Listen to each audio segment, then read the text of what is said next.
वक्त की एक आदत बहुत अच्छी होती है कि ये अच्छा हो या बुरा, बहरहाल गुजर जाता है।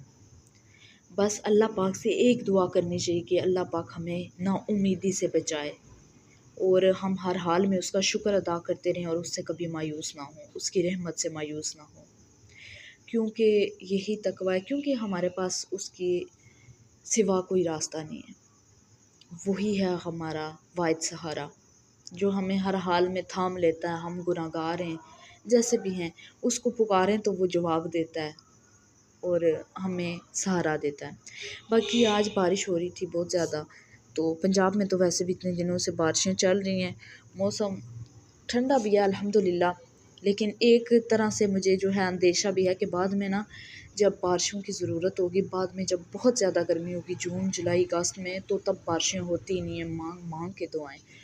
तो बस मैं ये कहती हूँ कि तब भी अल्लाह पाक अपनी रहमत की बारिशें बरसाए और जो है ना हम लोगों पे रहम करे, करम करे अपना, और इतनी ज़्यादा गर्मी ना हो। तो बाकी आप लोगों से रिक्वेस्ट है कि मुझे